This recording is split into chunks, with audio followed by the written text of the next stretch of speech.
ಒಂದು ಕಡೆಯಲ್ಲಿ ಹೈಕಮಾಂಡ್ ದಿಟ್ಟ ನಿರ್ಧಾರವನ್ನ ತೆಗೆದುಕೊಂಡಿದೆ. ನವರಾತ್ರಿ ಆದ ನಂತರ ಮುಖ್ಯಮಂತ್ರಿಗಳನ್ನ ಕೆಳಗಿಳಿಸಿ ಮತ್ತೊಬ್ಬರನ್ನ ಅವರ ಕುರ್ಚಿಯಲ್ಲಿ ಕೂರಿಸುವಂತ ತೀರ್ಮಾನ. ಇದಕ್ಕೆ ಕೆಲ ಹಿತಶತ್ರುಗಳು ಮುಖ್ಯಮಂತ್ರಿಗಳ ಸುತ್ತಮುತ್ತ ಕೆಲವು ಹಿತಶತ್ರುಗಳು ಕೂಡ ಇದಕ್ಕೆ ಕಾರಣ ಅನ್ನೋದು ಈಗ ಚರ್ಚೆ. ಒಂದೇ ಗೂಡಿನ ಹಕ್ಕಿಗಳ ಮಧ್ಯೆ ಜಿದ್ದಾಜಿದ್ದಿನ ಹಾರಾಟ ಅಂತೂ ನಡೀತಾ ಇದೆ. ಮುಖ್ಯಮಂತ್ರಿ ಕುರ್ಚಿಯ ಆಸೆಗೆ ಕಾಂಗ್ರೆಸ್ ಈಗ ಕೊತ ಅಂತ ಹೇಳಿ ಕುದಿತಾ ಇದೆ. ಯಾರು ಹಾಗಾದ್ರೆ ಮುಖ್ಯಮಂತ್ರಿ ಕುರ್ಚಿ ಮೇಲೆ ಆಸೆ ಇಟ್ಟವರು? ಅಧಿಕಾರದ ಚೇರ್ ಮೇಲೆ ಹಿರಿಯ ನಾಯಕರೊಬ್ಬರು ಕಣ್ಣಿಟ್ಟಿದ್ದಾರೆ. ಮುಖ್ಯಮಂತ್ರಿಗಳು ಕೆಳಗಿಳಿತಾರೆ, ಆ ಕುರ್ಚಿಯಲ್ಲಿ ನಾನು ಕೂರಬೇಕು ಅನ್ನುವ ಲೆಕ್ಕಾಚಾರದಲ್ಲಿ ಆ ಹಿರಿಯ ನಾಯಕರಿದ್ದಾರೆ. ಸಿದ್ದರಾಮಯ್ಯ ರಾಜೀನಾಮೆ ಕೊಟ್ಟರೆ ಅವರೇ ಮುಂದಿನ ಸಿಎಂ ಆಗೋದು. ಹೈಕಮಾಂಡ್ ಮಟ್ಟದಲ್ಲೂ ಕೂಡ ಅವರು ಲಾಬಿ ಮಾಡ್ತಾ ಇದ್ದಾರೆ. ಸಿಎಂ ಕುರ್ಚಿ ಸಿಗದಿದ್ರೆ ಬಂಡಾಯದ ಬಾವುಟವನ್ನ ಹಾರಿಸುವ ಎಚ್ಚರಿಕೆಯನ್ನು ಕೂಡ ಅವರು ನೀಡಿದ್ದಾರೆ. ತಮ್ಮ ಬೆಂಬಲಕ್ಕಿರುವ 52 ಶಾಸಕರ ಪಟ್ಟಿಯನ್ನ ಆ ನಾಯಕರು ಹೈಕಮಾಂಡ್ಗೆ ರವಾನಿಸಿದ್ದಾರೆ. ನೋಡಿ, ನನಗೆ ಇಷ್ಟು ಜನ ಶಾಸಕರ ಬೆಂಬಲ ಇದೆ, ನನ್ನನ್ನ ನೀವು ಮುಖ್ಯಮಂತ್ರಿಗಳು ಈಗ ಸಿದ್ದರಾಮಯ್ಯನಿದ್ದಾರೆ ಅವ್ರನ್ನ ಇಳಿಸಿ ಆ ಸ್ಥಾನಕ್ಕೆ ನನ್ನನ್ನು ಕೂರಿಸಿ, ನನಗಿಷ್ಟು ಬೆಂಬಲ ಇದೆ ಅಂತ ಹೇಳಿ 52 ಶಾಸಕರ ಬೆಂಬಲದ ಲೀಸ್ಟನ್ನು ನೋಡಿ ಹೈಕಮಾಂಡ್ ಅಂತೂ ಕಕ್ಕಾಬಿಕ್ಕಿಯಾಗಿ ಹೋಗಿದೆ. ಎಲ್ಲವೂ ಸುಸೂತ್ರವಾಗಿ ನಡೀತಾ ಇದೆ ಅಂಥೇಳಿ ನಾವು ಅಂದ್ಕೊಂಡಿದ್ರೆ ಒಳಗೊಳಗೆ ಮಸಲತ್ತು ಹೇಗೆಲ್ಲ ಇದೆ ಅಂಥೇಳಿ ಹೈಕಮಾಂಡೇ ಕಕ್ಕಾಬಿಕ್ಕಿಯಾಗಿ ಹೋಗಿದೆ.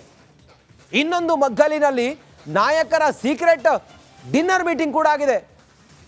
ಇದು ಒಂದು ಕಡೆಯಲ್ಲಾದರೆ ಈ ಶಾಸಕರ ಬೆಂಬಲ ಮತ್ತೊಂದು ಕಡೆಯಲ್ಲಿ ಯಾರ್ಯಾರು ಅಸಮಾಧಾನಿತರೇನಿದ್ದಾರೆ, ಈ ನಾಯಕರೇನಿದ್ದಾರೆ, ಇವರು ಸೀಕ್ರೆಟ್ ಡಿನ್ನರ್ ಮೀಟಿಂಗ್ ಕೂಡ ಮಾಡಿದ್ದಾರೆ.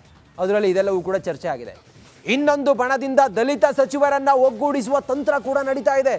ದಲಿತ ಸಿಎಂ ಅನ್ನೋದು ಕಾಂಗ್ರೆಸ್ನಲ್ಲಿ ಇವತ್ತಲ್ಲ, ಈ ಹಿಂದಿನಿಂದಲೂ ಕೂಡ ಕೇಳಿಬರ್ತಿರುವಂಥ ಮಾತು. ಈಗ ಸಿದ್ದರಾಮಯ್ಯನವರೇನಾದರೂ ಕೆಳಗಡೆ ಇಳಿಯುವಂಥ ಸಂದರ್ಭ ಬಂದರೆ ಆ ರೀತಿಯ ಸಮಯ ಈಗ ಸೃಷ್ಟಿಯಾಗಿದೆ. ಪ್ರತಿಪಕ್ಷಗಳು ಅದನ್ನೇ ಕೇಳ್ತಾ ಇದ್ದಾವೆ. ಹೀಗೆಲ್ಲ ಇರುವಾಗ ದಲಿತ ಸಿಎಂ ಕೂಗು ಮತ್ತೆ ಈಗ ಚರ್ಚೆಗೆ ಬಂದಿದೆ. ಇದು ಎಲ್ಲಿಗೆ ಹೋಗಿ ಮುಟ್ಟುತ್ತೆ ಕಾದು ನೋಡಬೇಕು.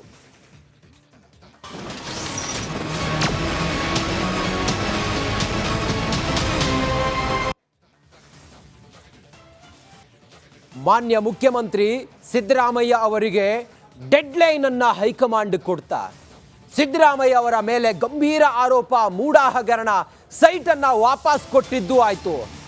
ವಾಲ್ಮೀಕಿ ಹಗರಣ ತಮ್ಮದೇ ಕ್ಯಾಬಿನೆಟ್ನ ಸದಸ್ಯರೊಬ್ಬರು ಪರಪ್ಪನಗ್ರಹಾರ ಜೈಲಿನಲ್ಲಿದ್ದಾರೆ. ಹೀಗೆಲ್ಲ ಇರುವಾಗ ಗೊಂದಲದ ಗೂಡಾಗಿದೆ ಕಾಂಗ್ರೆಸ್ ಪಾಳೆಯದಲ್ಲಿ.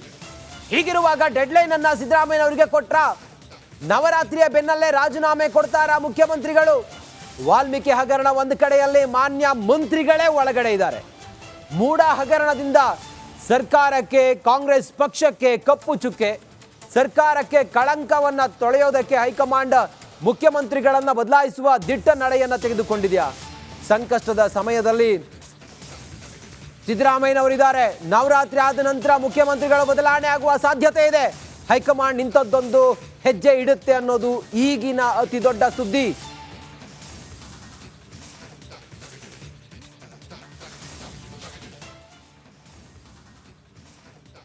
ರಾಜ್ಯದಲ್ಲಿ ಮುಖ್ಯಮಂತ್ರಿ ಕುರ್ಚಿ ಖಾಲಿ ಮಾಡಿಸೋಕೆ ಎಲ್ಲಾ ಪ್ಲಾನ್ ರೆಡಿಯಾಗಿದೆ. ಒಂದು ಕಡೆ ಕಾಂಗ್ರೆಸ್ ಹೈಕಮಾಂಡ್ ನಾಯಕರೇ, ಕಾಂಗ್ರೆಸ್ನ ಹೈಕಮಾಂಡ್ ನಾಯಕರೇ ಸೀಕ್ರೆಟ್ ಆಪರೇಷನ್ ಮಾಡಿದ್ದಾರಾ ಅನ್ನುವ ಡೌಟ್ ಕೂಡ ಶುರುವಾಗಿದೆ. ಈ ಕುರಿತು ಒಂದು ಕಂಪ್ಲೀಟ್ ರಿಪೋರ್ಟ್ ಇದೆ, ಬನ್ನಿ ನೋಡೋಣ. ದಸರಾ ಬಳಿಕ ಸಿದ್ದರಾಮಯ್ಯ ರಾಜೀನಾಮೆ, ಹೈಕಮಾಂಡ್ನಿಂದಲೇ ಮಹತ್ವದ ನಿರ್ಧಾರ. ವಾಲ್ಮೀಕಿ ಹಗರಣ, ಮೂಡಾ ಸೈಟು, ಮೂಡಾ ಕಾಮಗಾರಿ ಸೇರಿ ಸಾಲು ಹಗರಣದ ಸುಳಿಯಲ್ಲಿ ಸಿಲುಕಿರುವ ಸಿಎಂ ಸಿದ್ದರಾಮಯ್ಯ ನೇತೃತ್ವದ ಸರ್ಕಾರ ಪತನ ಆಗುವುದು ಬಹುತೇಕ ಫಿಕ್ಸ್ ಎನ್ನಲಾಗ್ತಿದೆ. ದಸರಾ ಮುಗಿದ ಬಳಿಕ ಕಾಂಗ್ರೆಸ್ ಹೈಕಮಾಂಡ್ ಈ ಮಹತ್ವದ ತೀರ್ಮಾನವನ್ನ ತೆಗೆದುಕೊಳ್ಳಲಿದ್ದಂತೆ ಮೂಡಾ ವಿಚಾರದಲ್ಲಿ ಬಿಜೆಪಿ ಹಾಗೂ ಜೆಡಿಎಸ್ಗೆ ಅಸ್ತ್ರ ಆಗಬಾರದು ಎಂದು ಮಹತ್ವದ ತೀರ್ಮಾನಕ್ಕೆ ಮುಂದಾಗಲಿದ್ದಂತೆ ಹೈಕಮಾಂಡ್.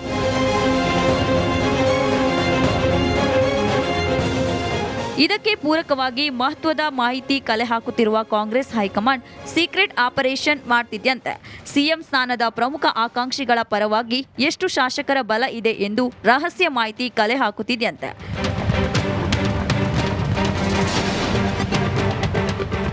ತಮ್ಮದೇ ಆದ ತಂಡದಿಂದ ಶಾಸಕರ ಬಲ ಯಾರಿಗೆ ಎಷ್ಟಿದೆ ಎಂದು ಮಾಹಿತಿಯನ್ನ ಕಾಂಗ್ರೆಸ್ ಹೈಕಮಾಂಡ್ ಕಲೆ ಹಾಕುತ್ತಿದೆಯಂತೆ. Political bureau, Republic Kannada.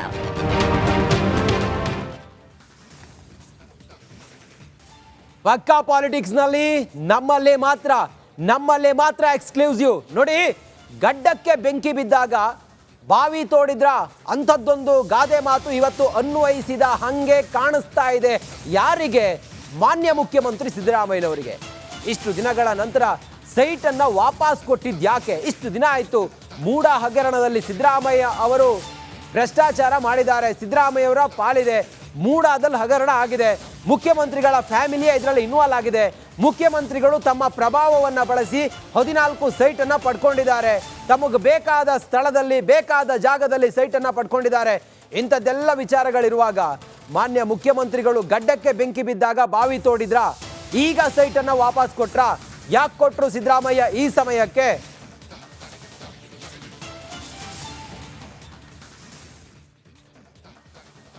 ಸಿದ್ದರಾಮಯ್ಯನವರಿಗೆ ಈಗ ತಾನು ಮಾಡಿದ ತಪ್ಪಿನ ಅರಿವಾಗಿದೆಯಾ?